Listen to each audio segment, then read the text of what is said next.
Hi guys, কেমন আছো? চলো শুরু করা যাক নতুন একটা ভিডিও নিয়ে। তো আজকে কোথায় যাচ্ছি বলো তো? আজকে হঠাৎই প্ল্যান হলো যে বাবার বাড়িতে যাব। আর রাই কিন্তু ওর পাপার সঙ্গে আগেই চলে গেছে।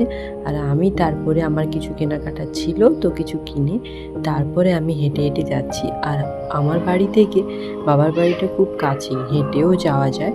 তো আমি হেঁটেই চলে যাচ্ছি, ওরা আগেই চলে গেছে। তারপরে গিয়েই দেখো চকলেট আইসক্রিম।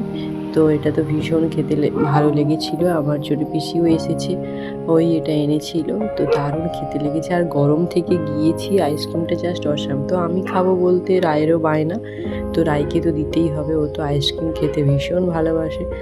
শুধু ও নয়, ছোটো বাচ্চারা মানেই আইসক্রিম এগুলো খায়। তো তারপরে দেখো, তো আপাতত এখন ওটাই খাচ্ছিলাম। তো সবাই মিলে, তো আমি খাবো বলতে সবারই বায়না এক এক করে বেড়ে গিয়েছিল। তো তারপরে দেখো আমার পিসির মেয়ে, ও খেয়েছিল, আর তার সাথে রাই।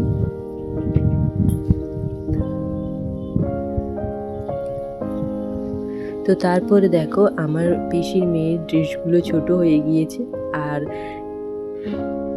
রাই দেখো সেগুলো পরেই কিভাবে নাচানাচি করছে। তারপরে এখন আমার পিসেমশাইও চলে এসেছে, তো তাকেও কিছু টিফিন দেওয়া হলো।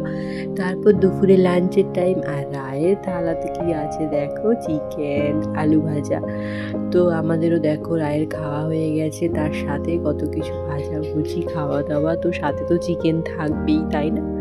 তারপর ভালোভাবে খাওয়া দাওয়া করলাম। আর রায় কিন্তু তখনও, রায়ের চোখে ঘুম নেই। তো পুরো 3টের সময় রায় একদম ঘুমিয়েছিল।